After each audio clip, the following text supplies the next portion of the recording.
It's time to get your news on. We are VK1WIA. It is the national news. It's the WIA national news for week commencing July 28, 2024. Coming up to our 30th year of non-stop news, Australia's longest-running ham radio continuous news broadcasts. This week, WIA President Scott Williams, VK3KJ, bringing to the attention of affiliated clubs some very important reminders. Alan, VK4SN, the WIA's Trans-Tasman and RD contest manager. Shane, VK4KHZ, with an update of upcoming ARIS events in our region. But wait, there is much, much more in this edition of news from the Wireless Institute of Australia. I'm editor Graham, VK4BB, and who's this? This is Editor-in-Chief of Amber Radio Magazine, Wood Harrison, VK2ZRH. Here is the news. Issue number 4 of AR Magazine will, from this week, be landing in your letterbox, your post office box, or your local newsagent. I'm trusting that some listeners have already received the hard copy edition. For those that haven't, you can at least content yourselves with the online electronic edition you can download from the WIA website. As I said last week, sunspots and propagation is the issue's theme, and I gave you a hint of articles to expect. Apart from that, you'll find a variety of articles to hold your interest. For a start, Paul McMahon, VK3DIP, completes his series on a 10 MHz GPS discipline oscillator project, while Lou DiStefano, VK38QZ, continues describing his comprehensive test sets for amateur transceivers. Once upon a time, a certain Mr. Smith chewed over the problems encountered with SWR, matching feed lines and loads. He hit upon a cunning and wonderful idea: put it all on a chart. The Smith chart can seem at once cunning and confusing. This issue, Newcomer's Notebook, compiled by Jules Perrin, VK3JFP, provides a newcomer's tour of the Smith chart, cutting through the confusion. For those of you that find yourself at a loose end and a bit bored, well, Peter Sumner, VK5PJ, has some timely advice for you on page 49. No drugs or exhausting exercise routines required. Mike Patterson, VK4MIK, provides a rundown about the on-air action with AX for Anzac Day, when AM and CW created some excitement on the bands. Further, we have a listing of AR's annual awards, a concise compilation of what your WIA is currently doing and working for you, plus highlights from the WIA convention and AGM in May. As usual, our collection of columnists continue their contributions, from Alara to West News and the WIA DX Awards listings. While the sunspot cycle waxes and wanes, you can rely on Waveguide, made from drains. Volume 92 of Amber Radio Magazine, issue number 4, more guts, less gab, proudly produced and printed in Australia. I'm Roger Harrison, VK2ZRH, for VK1WIA News. This is WA President Scott Williams, VK3KJ, and welcome to all listeners wherever you might be to the national news broadcast this week. This week I'd like to bring to the attention of affiliated clubs a couple of important things that are happening. Firstly, the WIA have just sent out an email in the past few days to all presidents and secretaries, and of course vice presidents are welcome to attend, an invitation to a roundtable briefing on Tuesday the 30th of July at 8 p.m. Eastern Time, which will be conducted online. The briefing will be by the WIA Technical Advisory Committee Chair, Grant Willis, VK5GR, who will provide an overview and help affiliated clubs understand the scope of consultation on two important items. The first, introduce and explain the changes being proposed to the way repeater and beacon licensing is conducted and the implications for the new ACMA proposed FAP10 process. The WIA will also explain the purpose and high-level design of the new RALI technical standards for selecting amateur repeater and beacon frequencies. Second, WIA will also introduce the new 40-metre band plan consultation, what the identified issues are, and what are some of the areas that we're seeking feedback on. For all presidents, vice presidents or secretaries of affiliated clubs wishing to attend, please email WIA Company Secretary Peter Klee at secretary@wia.org.au. I'll just repeat that, secretary@wia.org.au. Details of both consultations can be found and downloaded by visiting the WIA website at www.wia.org.au. Finally, affiliated clubs might be aware that the Australian Taxation Office, from the 2023 to 2024 income year, have introduced a new not-for-profit NFP self-review return that needs to be lodged with the ATO. This applies to non-charitable NFPs with an active ABN, and you must lodge an annual NFP self-review return to notify the ATO of your eligibility to self-assess as income tax exempt. From 1 July, NFPs self-review returns can be lodged online.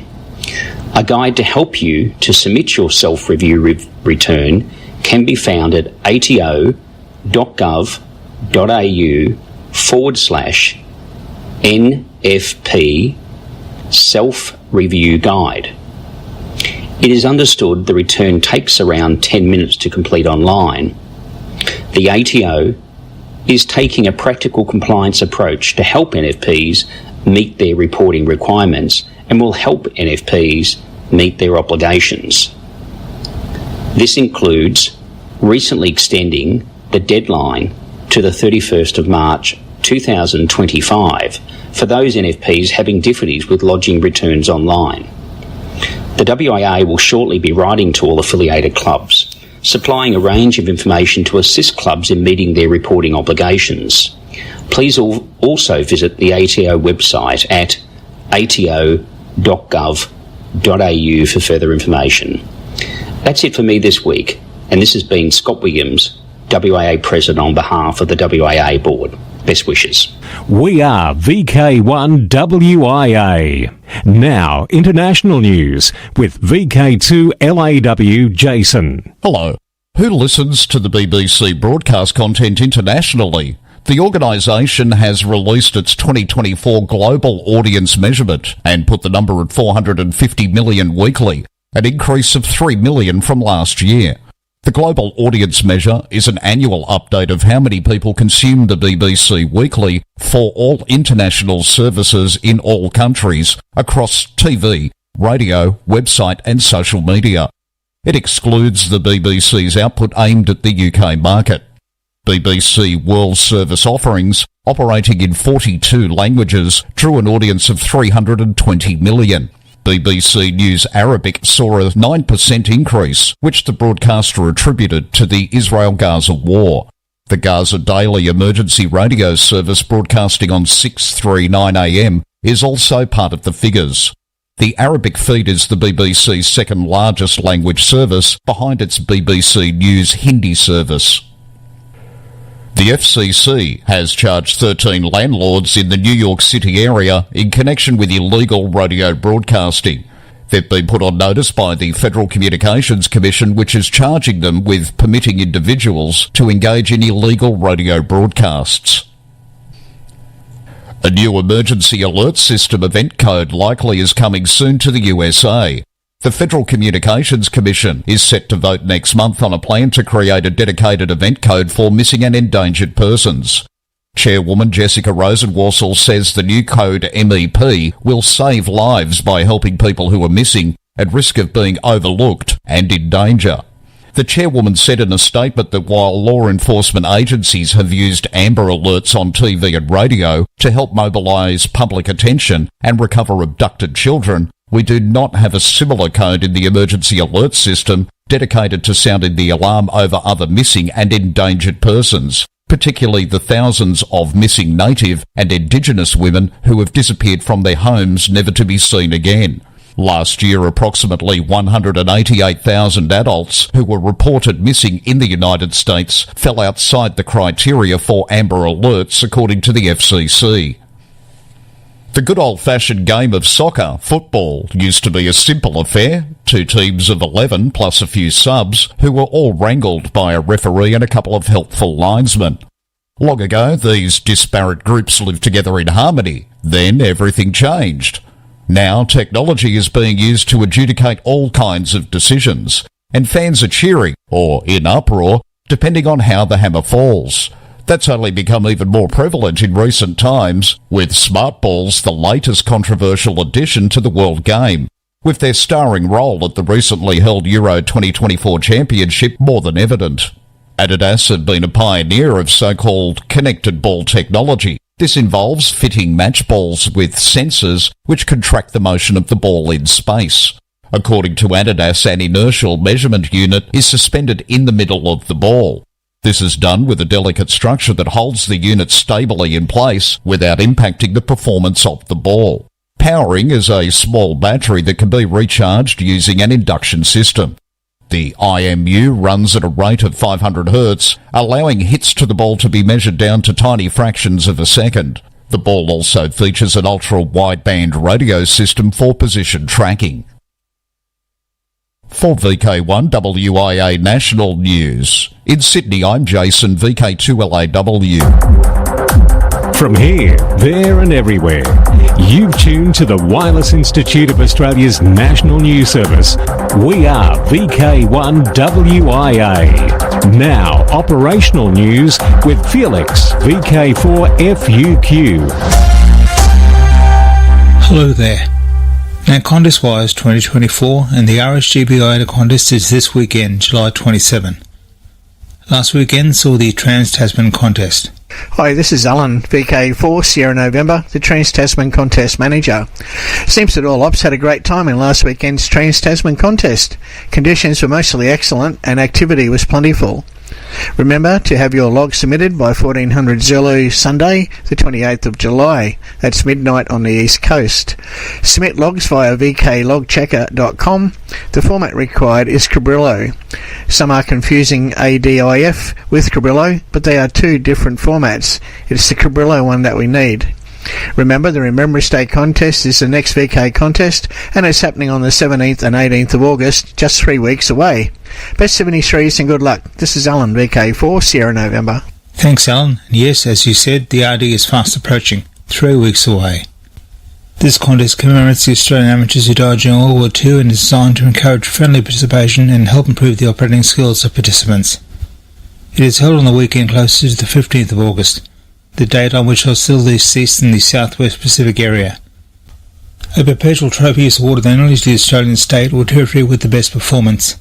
The name of the winning state or territory is inscribed on the trophy, and that state or territory then holds the trophy for 12 months. The winning state or territory is also given a certificate, as they are leading entrants. Amateurs will endeavour to contact amateurs in VK call areas, ZL and P29, on all bands except WARC bands. Modes allowed are phone, CW and RTTY as per the era remembered. Again, the 2024 contest is 17th and 18th August. 44th Alara contest, and this Alara contest is always held on the last 4 weekend of August. Eligibility. All licensed operators throughout the world are invited to participate. Scout and Girl Guide groups are encouraged to take part using their club's equipment and call sign. Wilds work everyone. OMs work wilds only. Contest. Combined phone and CW run over 24 hours. Starts Saturday 25th August 2024 at 0600 hours UTC. Ends Sunday 26th August 2024 at 0559 hours UTC. Suggested frequencies. All HF bands except 160 metres and WARC bands. Contacts made on Egalink will also be accepted. Dex window to the world.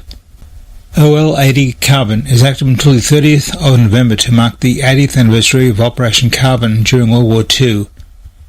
This operation involved the dropping of paratroopers in the Protectorate of Bohemia in Moravia.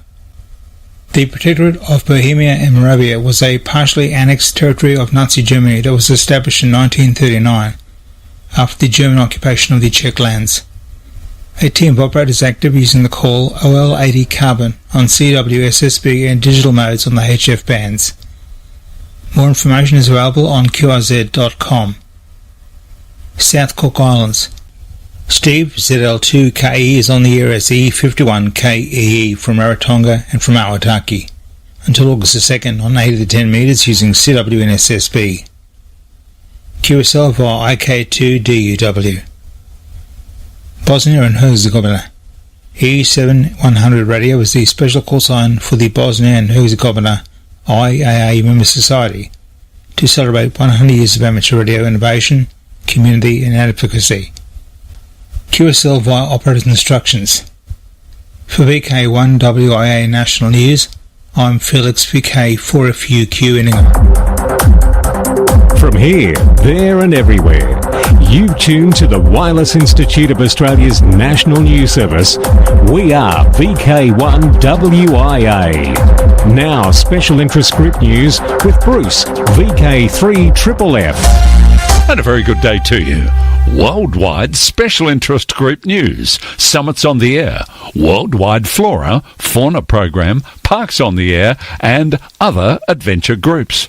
A de-expedition team is getting ready to operate from Canada's St. Paul Island, and it might be the last visit for a while. Yes, this windswept, environmentally sensitive, treeless island in Canada is about to become home to a team of 10 expeditioners. They will be getting on the air on the 26th of August and remain until the 5th of September.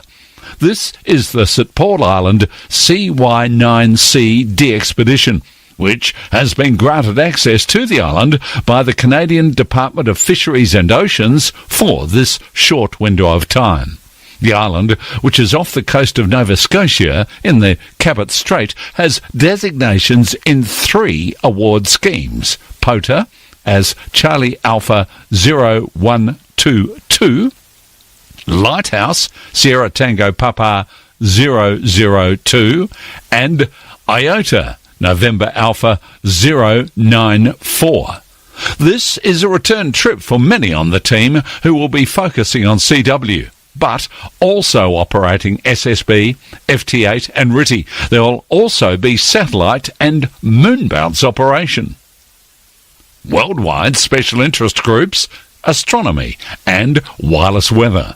The first rumblings of the Sun's next 11-year solar cycle have been detected in sound waves inside our home star, even though it is only halfway through its current one. This existing cycle is now at its peak, or solar maximum, which is when the Sun's magnetic field flips and its poles swap places, until mid-2025.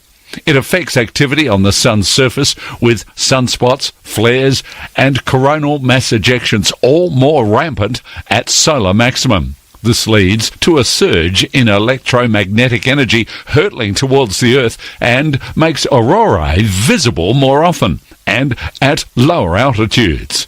The current solar cycle, named Cycle 25 because it is the 25th since 1755, when extensive recording of solar sunspot activity began, started in 2019. Worldwide Special Interest Group CW, www.morsecodeclassnet.com.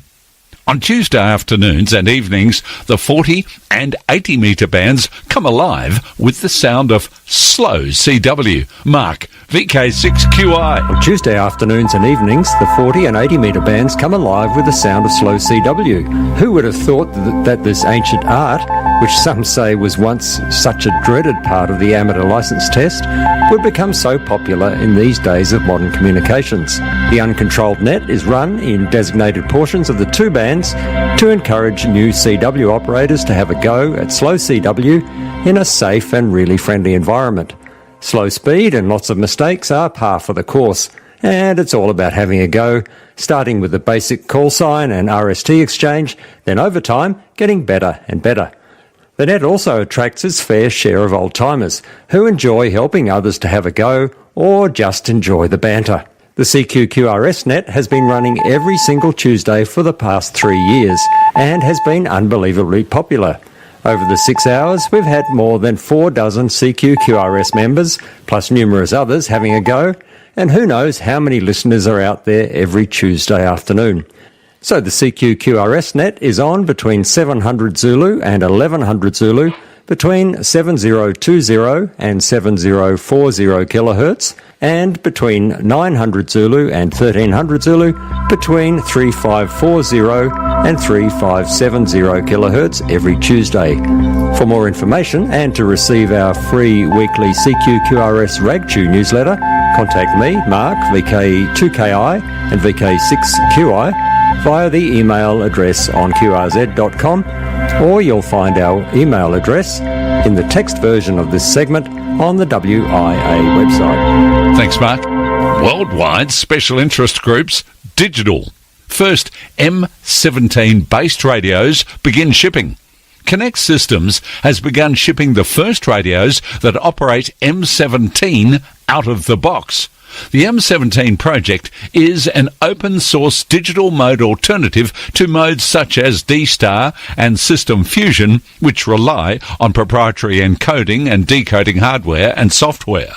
The CS7000 M17 is an HT transceiver running M17 described as 4FSK modulation with an open-source protocol and vocoder. A plus version of the HT with additional memory and processing power will also be available. Worldwide special interest groups, Final Frontier. Hi, this is Shane, VK4KHZ, with an update of upcoming ARIS events in our region. On Friday the 2nd of August 2024, at approximately 12:45 UTC, we have a scheduled ARIS Telebridge event with a youth group based in Banda Aceh, Indonesia. This event will be facilitated via Mackay-based ground station VK4ISS and operated by Shane, VK4KHZ, and Stephen, VK4SJV. The students from Banda Aceh have prepared 16 questions for US astronaut Sunita Williams. The ISS pass will be approximately 10 minutes duration, with a maximum pass elevation of 27 degrees at VK4ISS. The downlink signal from the ISS will be transmitted on 145.800 FM, plus or minus Doppler shift, and the audio downlink will be able to be received over a large portion of eastern Australia. Until the next update, this is Shane, VK4KHZ. Worldwide special interest groups, IOTA. RSGB IOTA contest is now on July 27th to 28th. VK2 W7BRS Lord Howe Island OC004. Jeff, operating from Lord Howe past week, says the number of QSOs in his log is really low and believes part of the reason is the fact that VK2 as a prefix does not sound like Lord Howe Island. Despite the official rule changes, the Lord Howe Island prefix of VK2 does not register with people.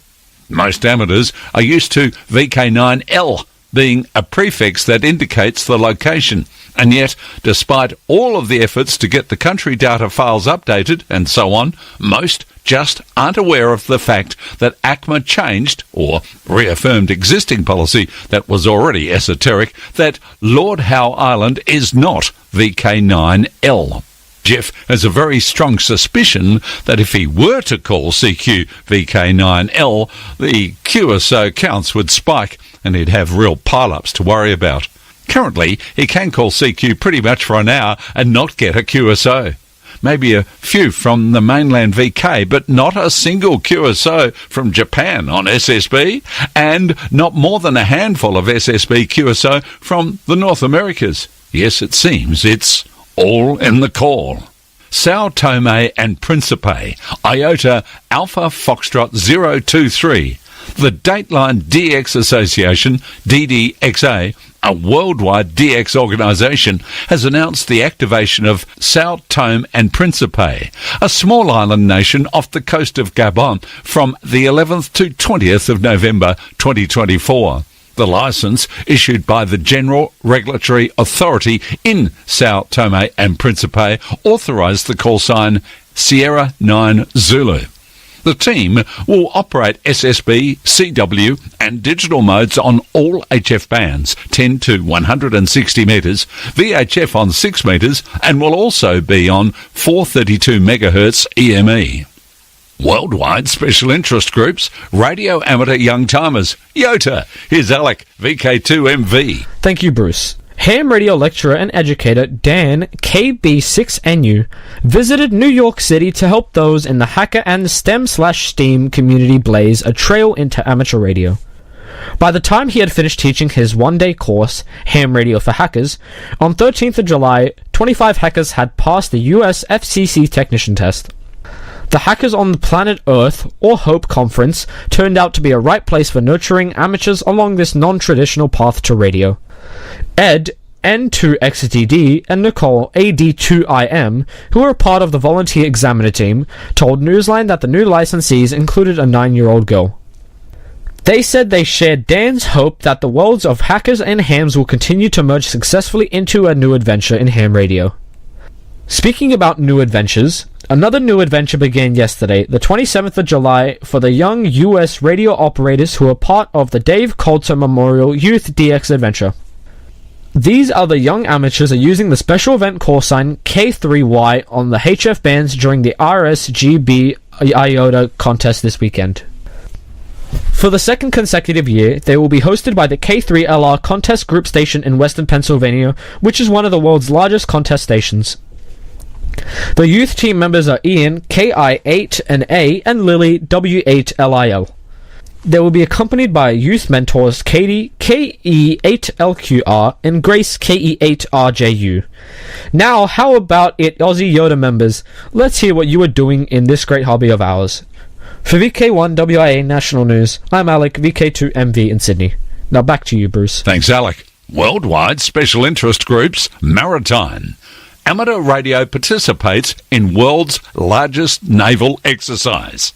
Partners, Integrated and Prepared is the theme for Rim of the Pacific, RIMPAC 2024, the world's largest international military maritime exercise, which began June 27th and will come to a close on August the 1st. Conducted from Hawaii, the exercise encompasses many islands in the Hawaiian chain. The event included Australia among the 29 nations, 40 surface ships, 3 submarines, 14 national land forces, over 150 aircraft, and more than 25,000 personnel, including amateur radio operators working with healthcare facilities on the islands. ARRL Assistant Section Manager and State Government Liaison Michael Miller, KH6ML, said 36 amateur radio operators from Hawaii volunteered to demonstrate the value of amateur radio in emergency preparedness and response. Miller said it turned out very good and said some of the hospital's staff and administrators involved had their first experience with amateur radio. The operators were able to blend their skills using public service radios, satellite phones, as well as amateur radio.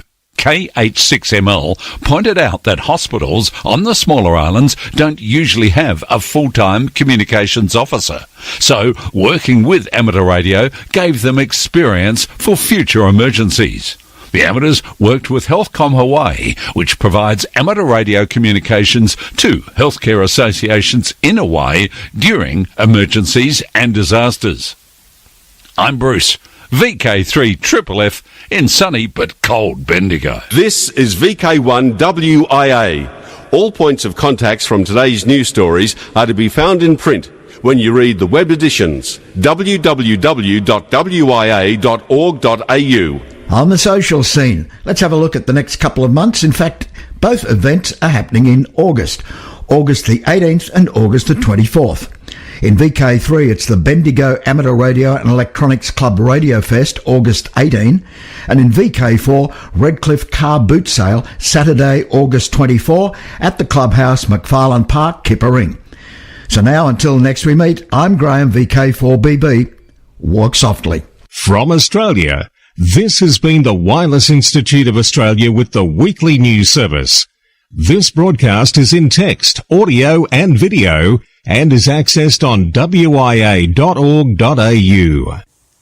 Courtesy of Bevan, VK5 BD's ATV and YouTube channel, this has been WIA National News. We're back now, live and local, and your voice, your callbacks. And don't forget, tick like.